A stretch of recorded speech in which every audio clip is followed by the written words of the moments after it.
ಎಲ್ರಿಗೂ welcome back to my YouTube channel. If you are new to my channel, hi, I am Tejaswini. I usually make vlogs on travelling, lifestyle, food, and if you are person who loves all of this, please don't forget to subscribe to my channel. And ನಾವು actually ಇವತ್ತು ಹೋಗ್ತಾ ಇದ್ದೀವಿ ವೆಕೇಷನ್ಗೆ. ತುಂಬ ಸಲ cancel ಮಾಡಿ ಇವಾಗ ಹೊರಟಿದ್ದೀವಿ ವೆಕೇಷನ್ಗೆ. So ಎಲ್ಲಿಗೆ ಏನು ಅಂತ ಮುಂದೆ ಹೇಳ್ತೀನಿ. ಆ್ಯಂಡ್ ನಾನು ಹೊಸದು ಆ್ಯಕ್ಷನ್ ಕ್ಯಾಮ್ರಾ ತೊಗೊಂಡಿದ್ದೆ DJI ಅವ್ರದ್ದು. ಆ್ಯಂಡ್ ನಾನು ಅದನ್ನ ಯೂಸ್ ಮಾಡೋದು ಕೂಡ ಕಲ್ತ್ಕೊಂಡಿರಲಿಲ್ಲ. ಯಾಕಂದರೆ ನಾನು ನಾಳೆ ಟ್ರಿಪ್ಗೆ ಹೋಗೋದು ಅಂದರೆ ಹಿಂದಿನ ದಿನ ಬಂದಿತ್ತು ಆ್ಯಕ್ಷನ್ ಕ್ಯಾಮ್ರಾ. ಸೊ ಅದನ್ನ ನಾನು ಹೇಗೆ ಯೂಸ್ ಮಾಡೋದು ಅಂತಲೂ ಗೊತ್ತಿರಲಿಲ್ಲ. ಸೊ ಇವಾಗ ಆ್ಯಕ್ಚುಲಿ ನಾನು ಹರೀಶ್ ಅವರು ಮತ್ತು ಹರೀಶ್ ಅವ್ರ ಫ್ರೆಂಡ್ ವೈಫ್ ಎಲ್ಲ 3 ಜನ ಕುತ್ಕೊಂಡು ಟ್ರಯಲ್ ನೋಡ್ತಾಯಿದ್ದೀವಿ ಈಗ ಯಾವ ಥರ ಏನು ಅಂತ. ಸೊ ಅದನ್ನೇ ಪ್ರಾಕ್ಟೀಸ್ ಮಾಡ್ತಾಯಿದ್ದೀನಿ ನೋಡಿ ಈಗ. And to be very honest, ಈ ಆ್ಯಕ್ಷನ್ ಕ್ಯಾಮ್ರಾ ಬಂದು ತುಂಬ ಚೆನ್ನಾಗಿದೆ. ಅದ್ರ ಬಗ್ಗೆ ಇನ್ನೊಂದಿನ ವೀಡಿಯೋ ಮಾಡ್ತೀನಿ. ಬಟ್ ಇವಾಗ ಎಲ್ಲ ಕಲ್ತ್ಕೊಂಡ್ಮೇಲೆ ಹೇಗೆ ಫೋರ್ಸ್ ಕೊಡೋದು ಅಂತೆಲ್ಲ ಕಲ್ತ್ಕೋತಾ ಇದ್ದೀನಿ ಈಗ ನೋಡಿ. ಹಾಯ್ ಅಂತೆಲ್ಲ ಮಾಡ್ತಾಯಿದ್ದೀನಿ.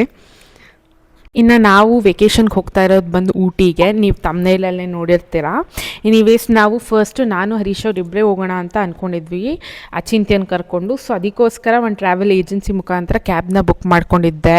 ಅವರೇ ನಮಗೆ ಪ್ಯಾಕೇಜ್ ಕೂಡ, ಲ್ಯಾಂಡ್ ಪ್ಯಾಕೇಜ್ ಕೂಡ ಬುಕ್ ಮಾಡಿಕೊಟ್ಟಿದ್ರು. ಎನಿವೇಸ್ ಲಾಸ್ಟಲ್ಲಿ ಹರೀಶ್ ಅವ್ರ ಫ್ರೆಂಡು ಅವ್ರ ವೈಫು ಮಗು ಬರ್ತಾರೆ ಅಂದ್ರಲ್ಲ, ಸೊ ಅದೇ ಪ್ಯಾಕೇಜ್ಗೆ ಇದೇ ಕ್ಯಾಬಲ್ಲೇ ಅವ್ರನ್ನೂ ಕರ್ಕೊಂಡು ಹೋಗ್ತಾ ಇದ್ದೀವಿ. ಇನ್ನು ತುಂಬ ಸಲ ಕ್ಯಾನ್ಸಲ್ ಮಾಡಿದ್ದು ಯಾಕೆ ಅಂದರೆ ಹರೀಶ್ ಅವ್ರಿಗೆ ವರ್ಕ್ ಪ್ರೆಷರ್ ಅಷ್ಟಿತ್ತು.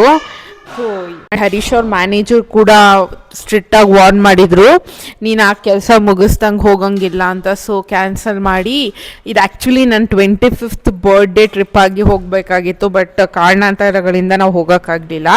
ಇನ್ನು ಬಂಡೀಪುರಲ್ಲಿ ಅನಿಮಲ್ಸ್ ಬಗ್ಗೆ ಕೇಳೋದಾದರೆ ನಮ್ಗೆ ಅಷ್ಟೊಂದು ಅನಿಮಲ್ಸ್ ನೋಡೋಕ್ಕೆ ಸಿಗಲಿಲ್ಲ. ಬಟ್ ನೇಚರ್ ಮಾತ್ರ ತುಂಬ ಚೆನ್ನಾಗಿತ್ತು.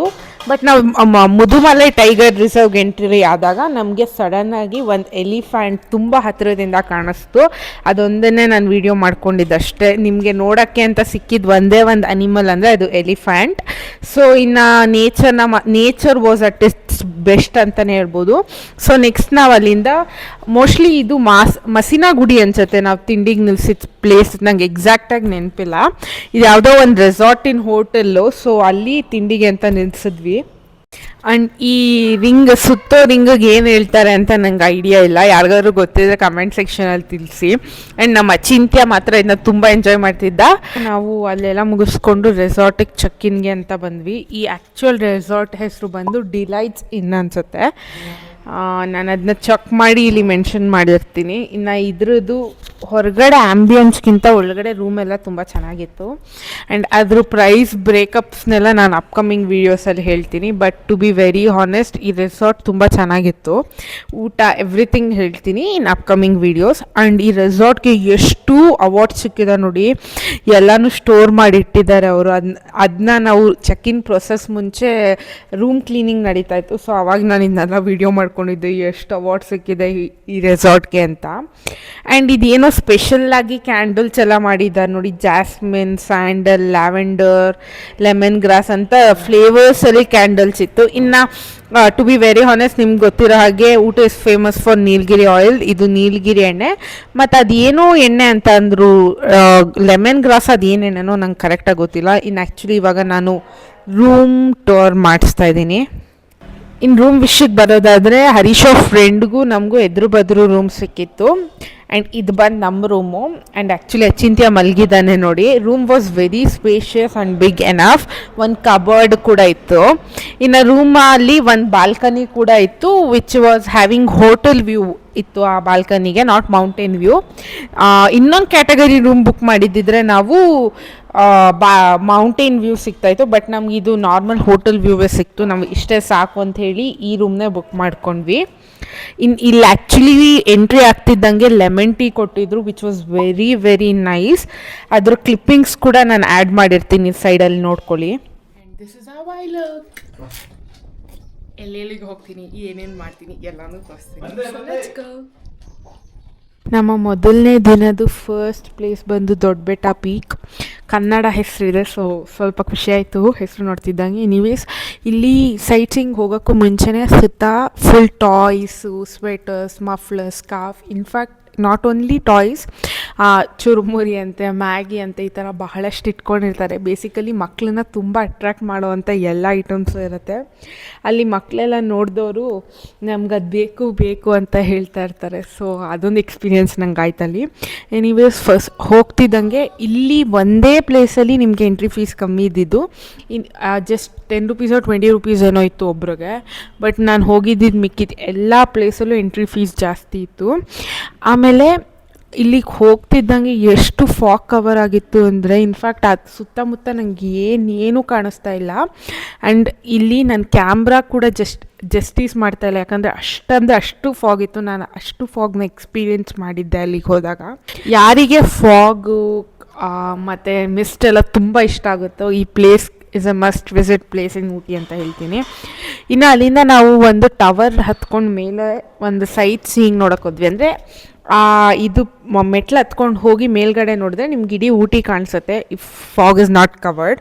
ಬಟ್ ಫಾಗ್ ಫುಲ್ ಕವರ್ ಆಗಿದ್ದಿದ್ದ ಕಾರಣದಿಂದಾಗಿ ನಿಮ್ಗೆ ಅಲ್ಲಿ ಏನೂ ಕಾಣಿಸ್ತಾ ಇರಲಿಲ್ಲ. ಇನ್ನು ದೊಡ್ಡಬೆಟ್ಟ ಪೀಕ್ ಬಗ್ಗೆ ಹೇಳೋದಾದರೆ, it is the second highest mountain in south India ಅಂತೆ. ಈಗ ನೋಡಿ, ಆವಾಗಲೇ ಎಷ್ಟು ಮಿಸ್ಟ್ ಇತ್ತು, ಬಟ್ ಇವಾಗ ಫುಲ್ ಕ್ಲಿಯರ್ ಆಗಿದೆ. ಅಂದರೆ ನನಗೆ 2 ಟೈಪ್ಸ್ ಆಫ್ ಕ್ಲೈಮೇಟ್ ಎಕ್ಸ್ಪೀರಿಯೆನ್ಸ್ ಮಾಡೋಕ್ಕೆ ಸಿಕ್ತು ಅಲ್ಲಿ. ಒಂದು ವಿತ್ ಫಾಗ್, ಇನ್ನೊಂದು ವಿತೌಟ್ ಫಾಗ್. ಅಂದರೆ ಜಸ್ಟ್ 10 ಮಿನಿಟ್ಸ್ಗೆ ಫಾಗ್ ಕವರ್ ಆಗೋದು, ತಿರ್ಗಾ ಕ್ಲಿಯರ್ ಆಗೋದು, ಫಾಗ್ ಕವರ್ ಆಗೋದು, ತಿರ್ಗಾ ಕ್ಲಿಯರ್ ಆಗೋದು.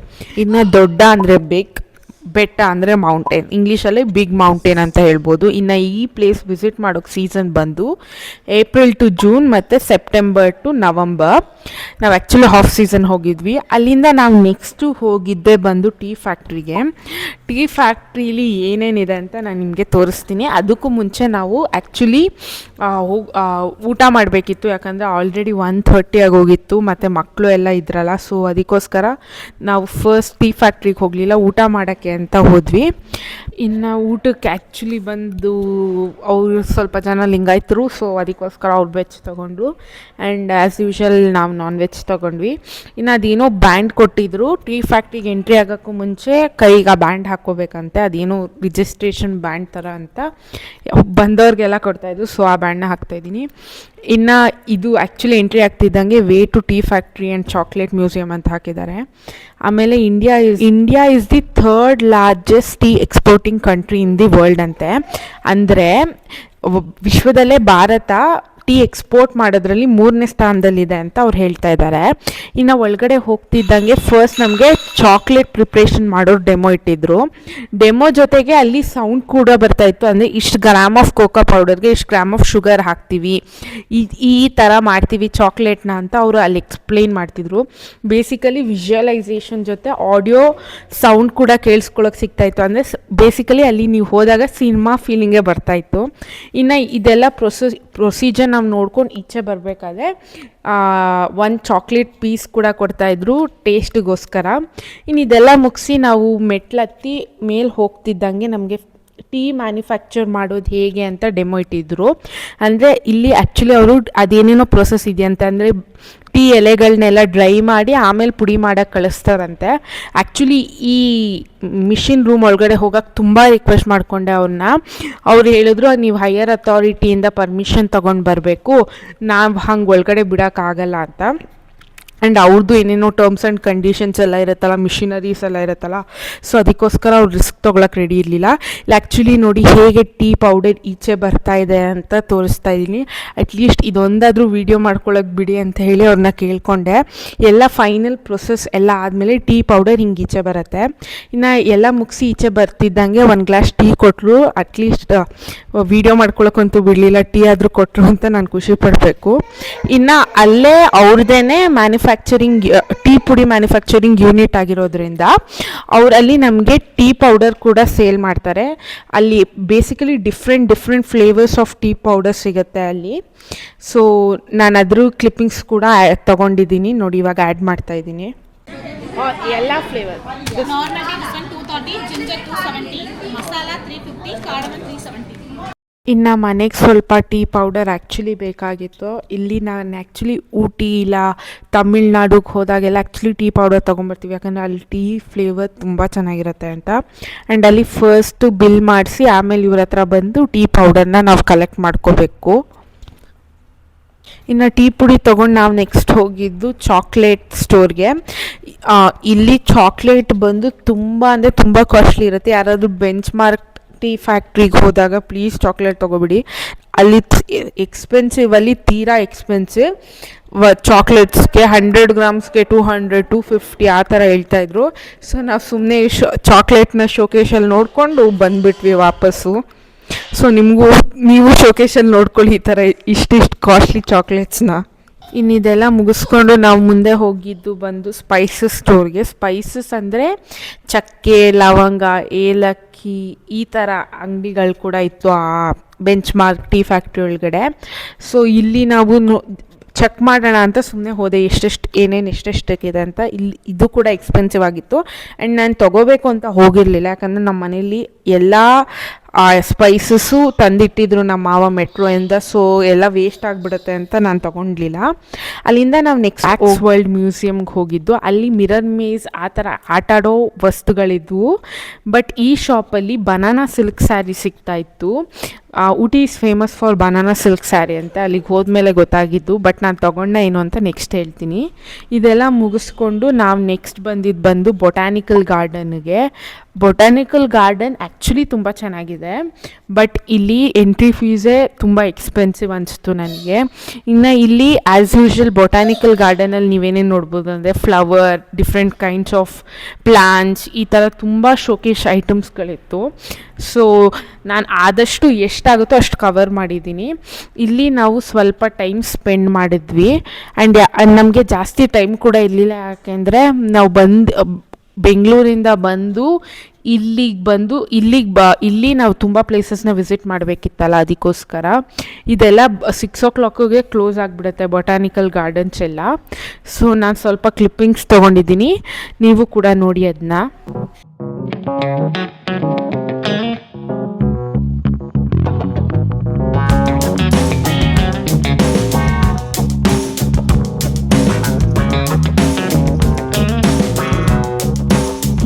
ಆ್ಯಕ್ಚುಲಿ ಬೊಟ್ಯಾನಿಕಲ್ ಗಾರ್ಡನಿಂದ ಹೊರಗಡೆ ಬರ್ತಿದ್ದಂಗೆ ಈ ಪ್ಲ್ಯಾಂಟ್ಸ್ ನಂಗೆ ತುಂಬ ಅಟ್ರಾಕ್ಟಿವ್ ಅನಿಸ್ತು. ನಾನು ತೊಗೊಳೋದು ಬೇಡ ಅಂತ ಹೋಗ್ತಾಯಿದ್ದೆ, ಬಟ್ ಹರೀಶ್ ಅವರು ಏನಾಗಲ್ಲ ತೊಗೋ ಅಂತ ಅಂದರು. ಏನು ಈ ಪ್ಲ್ಯಾಂಟದ ಸ್ಪೆಷಾಲಿಟಿ ಅಂದರೆ, ಅದೊಂದು ಮರ ಇದೆ ಬೊಟ್ಯಾನಿಕಲ್ ಗಾರ್ಡನಲ್ಲಿ, ಅದರಲ್ಲಿ ಉದುರೋಗಿರೋ ಬೀಜಗಳಲ್ಲಿ ಈ ಥರ ಅವರು ವರ್ಕ್ ಮಾಡಿ ಶೋಕೇಶ್ ಐಟಮ್ನ ರೆಡಿ ಮಾಡ್ತಾಯಿದ್ರು. ಜೀವನ ಎಲ್ಲರಿಗೂ ಎಷ್ಟೆಷ್ಟು ಥರ ಬದುಕೋದು ಹೇಳ್ಕೊಡುತ್ತೆ ನೋಡಿ. ಅಲ್ಲಿ ಬೊಟ್ಯಾನಿಕಲ್ ಗಾರ್ಡನಲ್ಲಿ ಬಿದ್ದಿರೋದನ್ನ ತಂದು ಇವ್ರು ಇಲ್ಲಿ ಜೀವನ ಕಟ್ಕೋತಾ ಇದ್ದಾರೆ. ಎಲ್ಲರಿಗೂ ಲೈಫ್ ಒಂದೇ ಥರ ಇರಲ್ಲ. ಅದಕ್ಕೆ ಆ್ಯಕ್ಚುಲಿ ಇವರು ಆಯಿಲ್ ಪೇಂಟ್ ಮಾಡಿ ಅದನ್ನ ಸೆಲ್ ಮಾಡ್ತಿದ್ರು. ಅಲ್ಲಿಂದ ನೆಕ್ಸ್ಟ್ ನಾವು ಬಂದು ಊಟಿ ಲೇಕ್ಗೆ. ಊಟಿ ಲೇಕಲ್ಲಿ ವ್ಯೂ ವಾಸ್ ಎಕ್ಸ್ಟ್ರಾಡಿನರಿ. ಆ್ಯಂಡ್ ಇಲ್ಲಿ ಊಟಿ ಲೇಕಲ್ಲಿ ನಿಮಗೆ ಬೋಟಿಂಗ್ಗೆ ಅವಕಾಶ ಇದೆ. ಇನ್ನು ನಾವು ತೊಗೊಂಡಿದ್ದು 4-seater ಪೆಡ್ಲಿಂಗ್ ಬೋಟ್. ನಂಗೆ ಆ್ಯಕ್ಚುಲಿ ತುಂಬ ಭಯ ಆಗ್ತಾಯಿತ್ತು, ಯಾಕಂದರೆ ಅಚಿಂತ್ಯ ತುಂಬ ತೀಟೆ. ಅವನು ಎಲ್ಲಿ ನೀರೊಳಗಡೆ ಹಠ ಮಾಡಿ ಕೈಯಲ್ಲೂ ಇರಲ್ಲ, ಒಂದೊಂದ್ಸತಿ ಅಷ್ಟು ಹಠ ಮಾಡಿಬಿಡ್ತಾನೆ. ಆ್ಯಂಡ್ ಇನ್ನು ನಮ್ಮ ಜೊತೆ ಬಂದಿದ್ದು ಹರೀಶ್ ಅವ್ರ ಫ್ರೆಂಡಿನ ಪಾಪು ಜೊತೆ ಅವ್ನು ಎಷ್ಟು ಎಂಜಾಯ್ ಮಾಡ್ದ ಅಂದರೆ, ಅವ್ನಿಗೆ ಈ ಥರ ಎಲ್ಲ ಎಕ್ಸ್ಪ್ಲೋರ್ ಮಾಡೋ ಆಟ ವಸ್ತುಗಳು ತುಂಬ ಇಷ್ಟ ಆಗ್ತಾಯಿತ್ತು ಅವನಿಗೆ. ಅವ್ನು ಫುಲ್ ಎಂಜಾಯ್ ಮಾಡ್ತಿದ್ದ ಆ ಪೆಡ್ಲಿಂಗ್ ಬೋಟ್ನ. ಇದಾಗಿತ್ತು ನಮ್ಮದು ಡೇ 1 ಊಟಿ. ಮತ್ತೆ ಸಿಗ್ತೀನಿ ಡೇ 2 ವ್ಲಾಗಲ್ಲಿ. ಅಲ್ಲಿವರೆಗೂ ವೆಯ್ಟ್ ಮಾಡಿ. ಬಾಯ್.